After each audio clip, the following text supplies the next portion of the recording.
Assalamualaikum warahmatullahi wabarakatuh. Halo semuanya, kembali lagi di channel saya. Di kesempatan video kali ini, saya bakalan nge-review buku lah. Bahasa kerennya nge-review buku.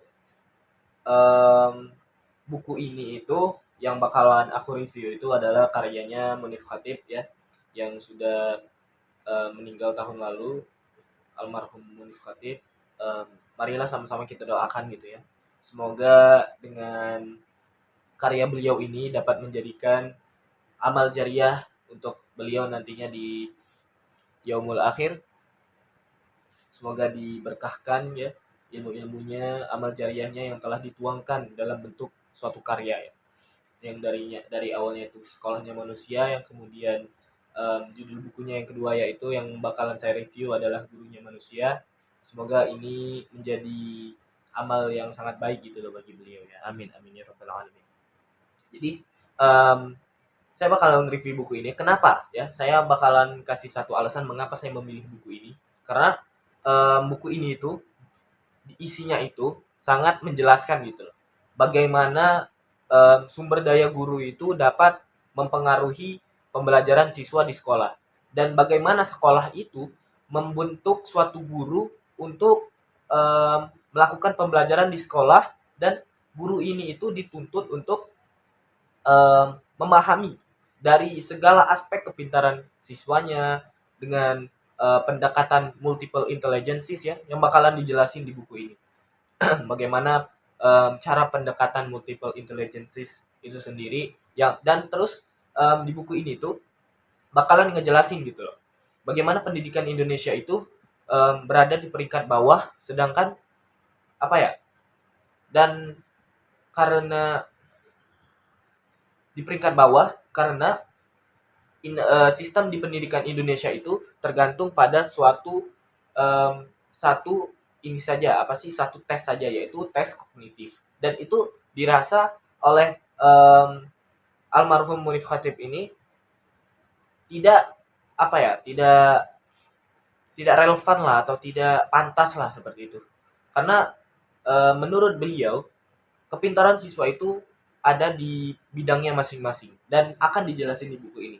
Saya akan menjelaskan 5 pokok bahasan yang ada di buku ini. Check it out.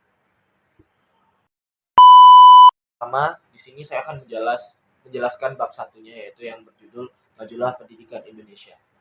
Di bab pertama ini pada awal bahasannya penulis menjelaskan atau memperlihatkan statistik yang ada di negara-negara dunia bagaimana ranking-ranking ya lebih tepatnya ranking-ranking kepintaran di setiap negara dan bisa kita lihat ya di buku ini bahwa ranking di setiap negara itu di bidang kependidikan ya yang kita lihat Finlandia itu selalu menempati 3 posisi teratas di bidang kepintaran manapun dan di sini juga dijelaskan bahwa memang ya pemerintah yang ada di Finlandia itu sangat mendukung gitu loh sektor kependidikan yang ada di Finlandia. Mereka sangat-sangat menekankan ya atau effort lah gitu ya lebih tepatnya effort di bidang kependidikan mereka. Bahkan fakultas yang paling berkesan itu bukan fakultas kedokteran maupun fakultas-fakultas yang lain yang terkenal ya lah di Indo ya gitu ya berkesan.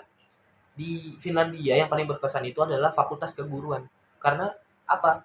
Karena di Finlandia ini guru itu adalah apa ya sudah terjamin gitu loh kehidupannya itu sudah terjamin gajinya besar dan kenapa juga ya kenapa fakultas keguruan itu menjadi salah satu yang favorit ya karena prospek kerjanya luas dan sangat-sangat apa ya bergengsi lah gitulah kalau misalnya kalian dapetin fakultas keguruan di Finlandia.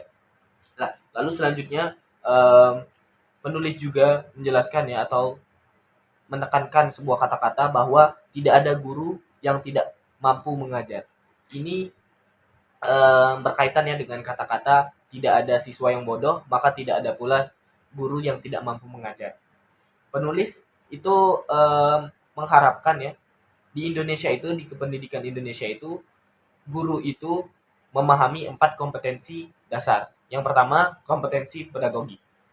Kompetensi pedagogi adalah bagaimana guru itu dapat memahami siswanya gitu, memahami kepintaran siswanya dan mampu mengembangkan potensi yang ada di siswanya. Eh, apa ya? Maksudnya tuh kayak bagaimana guru itu dapat menemukan kepintaran siswa dan mengembangkannya. Dan selalu seperti itu dicari-cari kepintaran siswa itu oleh guru yang mampu dapat menguasai kompetensi pedagogi. Yang kedua adalah kompetensi kepribadian. Bagaimana guru itu dapat mencontohkannya, wibawanya sebagai seorang guru, arifnya dapat menjadi contoh dari akhlaknya yang baik oleh seorang guru. Dan ini sangat penting gitu loh, karena siswa itu bakal mencontoh apa yang dilakuin oleh gurunya, dan guru harus dapat mencontohkan hal-hal yang baik yang dapat dicontoh oleh siswanya. Terus yang ketiga yaitu kompetensi profesionalisme. Kompetensi profesionalisme itu berkaitan dengan kata-kata bahwa guru itu tidak pernah berhenti belajar. Jadi bagaimana guru itu dapat membuat suatu rencana pembelajaran yang sangat kreatif dan dapat em, cepat gitu loh, dapat cepat mengubah pembelajaran yang tidak sesuai yang telah dibuatnya di masa lalu gitu loh. Dia ngebuat kembali dengan kreativitasnya, dengan kepintarannya, dengan profesionalitasnya gitu. Terus yang keempat adalah kompetensi sosial. Kompetensi sosial ini adalah bagaimana guru itu em, dapat berkomunikasi antara siswa, dan guru itu harus memahami gitu loh bagaimana perkembangan zaman di zaman sekarang dan zaman dulu itu beda ya. Nah, bagaimana guru itu dapat berkomunikasi sesuai dengan sefrekuensi lah gitu loh dengan siswanya dan dengan wali siswa ya lebih tepatnya. Terus di bab satu ini juga penulis itu menjelaskan kata-kata bahwa tidak ada siswa yang bodoh. Jadi setiap siswa itu punya gaya belajarnya masing-masing. Jadi kita tidak bisa mengharapkan satu siswa itu pintar dalam segala hal gitu, nggak bisa ya. Jadi kalau misalnya ada siswa itu pintar dalam satu bidang gitu loh ya, maka tingkatkan. Sebagai seorang guru adalah tugasnya itu meningkatkan kemampuan yang ada di siswanya tersebut. Lalu selanjutnya di bab 2 ya, dengan judul Menjadi Gurunya Manusia. Di sini penulis itu seringnya mengatakan bahwa dalam pelatihan guru, bahwa guru adalah profesi yang tidak pernah berhenti belajar, yang terus mencari, yang terus membekali dirinya dengan ilmu. Syarat utama untuk menjadi gurunya manusia adalah dia tidak pernah berhenti belajar. Karena belajar adalah kata kunci untuk 3 hal penting bagi profesi guru. Yang pertama paradigma, yang kedua cara, dan yang ketiga komitmen. Setiap gurunya manusia wajib mempunyai pandangan atau pola pikir yang menganggap bahwa setiap anak adalah juara atau setiap anak punya potensi kebaikan.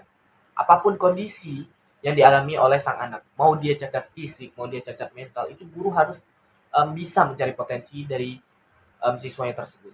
Gurunya manusia juga diharapkan tak pernah berhenti menelusuri kemampuan siswa. Aktivitas menjelajah kemampuan anak ini harus didasari oleh tekad dan komitmen. Yang kuat pasti akan menemukan.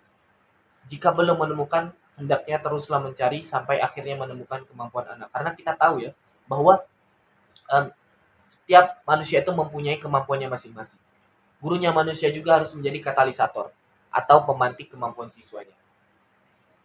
Seorang guru di buku ini di bab 2 ya, pernah protes gitu loh kepada Pak Munif. Dia mengatakan bahwa Pak Munif, jika kita mengajar dengan metode ceramah, pastilah siswa akan mendapatkan ilmu dan pengetahuan dari guru. Penulis kemudian menjawab, Pak Munif kemudian menjawab ya, dengan menganalogikan sebuah uang logam yang punya 2 sisi. Kita tahu uang logam punya 2 sisi ya. Lalu Pak Munif menjawab bahwa jika guru hanya mengajar dengan metode ceramah, siswa tersebut hanya mendapat satu sisi dari uang logam tersebut, yakni tahu apa. Namun jika siswa yang belajar dan siswa yang aktif, siswa tersebut akan mendapatkan 2 sisi uang logam. Yang pertama adalah tahu apa dan bisa apa. Sumber daya manusia sekarang ini sangat membutuhkan kemampuan bisa ataukah tidak ditaklukkan oleh perkembangan dunia yang pesat. Karena kita tahu ya bahwa pendidikan itu tidak lepas dari yang namanya perkembangan. Jadi bagaimana seorang guru itu dapat memahami perkembangan tersebut itu sangat menentukan bagaimana pendidikan seterusnya.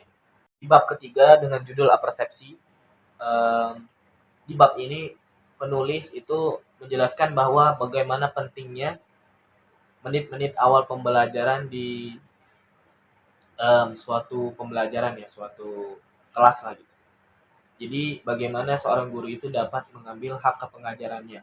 Jadi awalnya itu pembelajaran atau hak pembelajar hak untuk mengajar itu ada di siswa. Nah, bagaimana seorang guru dapat mengambil hak kepengajarannya kembali gitu loh dari siswa tersebut. Karena gini, kita yang tahu ya, kita pasti tahu ya bahwa em,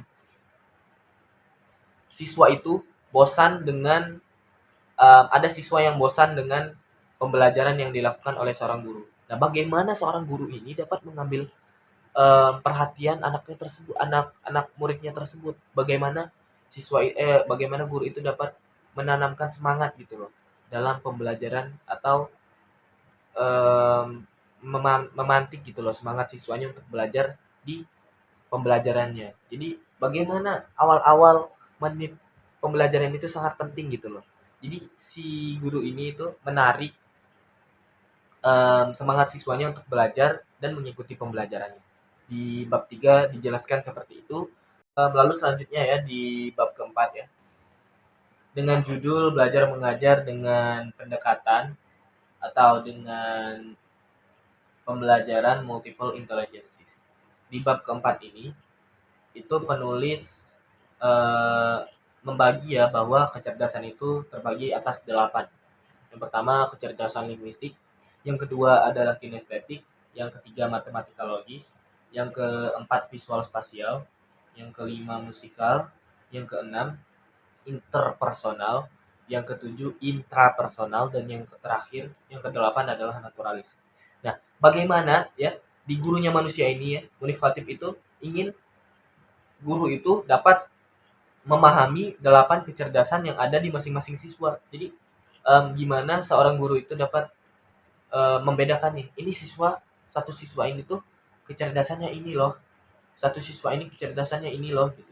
Nah, Munif Khatib itu ingin guru itu memahami kecerdasan siswanya dan dapat mengajar sesuai kecerdasan siswanya tersebut. Selanjutnya adalah di bab 5 ya, dengan judul membuat lesson plan kreatif. Sebenarnya lesson plan kreatif ini adalah bagaimana rencana pembelajaran yang akan dilakukan oleh seorang guru. Nah, bagaimana seorang guru itu dapat membuat lesson plan kreatif itu secara kreatif gitu. Lesson plan itu secara kreatif. Jadi em, pembelajaran yang bakal diajarkan oleh ke siswanya itu dibuat dalam em, suatu apa ya? Suatu struktur yang dapat dinilai oleh guru. Apakah pembelajaran ini cocok dengan em, siswa, apakah tidak cocok. Nah, ini dapat menjadi bahan evaluasi pada pembelajaran tahun berikutnya atau semester berikutnya. Jadi seperti itu. Jadi em, sangat penting gitu loh ya membuat lesson plan kreatif untuk mengevaluasi pembelajaran atau kepengajaran yang akan diajarkan oleh seorang guru kepada siswanya. Jadi seperti itu. Em, jadi saya beri kesimpulan ya untuk mengenai buku ini gitu loh. Jadi buku gurunya manusia ini sangat penting gitu loh ya, apalagi dibaca oleh guru-guru yang ada di Indonesia. Kita harus terus berikhtiar, terus mencoba, terus semangat untuk membentuk sistem pendidikan kita menjadi lebih baik lagi. Kita harus mencontoh em, negara Finlandia ya, istilahnya itu ATM gitu. Amati, tiru, dan modifikasi. Jadi bagaimana pemerintah juga harus mendorong gitu loh ya kependidikan, karena kependidikan ini merupakan salah satu yang dapat mengubah masa depan bangsa. Bagaimana kepengajaran yang ada di suatu sistem sekolah itu, bagaimana guru dapat mengerti siswanya, bagaimana kemampuan siswa itu dapat dikembangkan, dan ini sangat berpengaruh gitu loh ya bagi sistem pendidikan Indonesia seterusnya. Jadi mungkin seperti itu saja ya penjelasan book review dari saya. Silakan ya kalian baca, pokoknya baca buku ini ya. Terlebih lagi yang ingin menjadi guru gitu. Kalian juga bisa mencontoh yang telah dilakukan oleh Pak Munif Khatib ini ya, yang ada di buku ini tentunya. Ini sangat baik gitu ya, sangat bagus pandangan beliau juga sangat baik gitu loh ya kepada kependidikan yang ada di Indonesia. Jadi seperti itu. Saya akhiri dengan salam ya. Wassalamualaikum warahmatullahi taala wabarakatuh.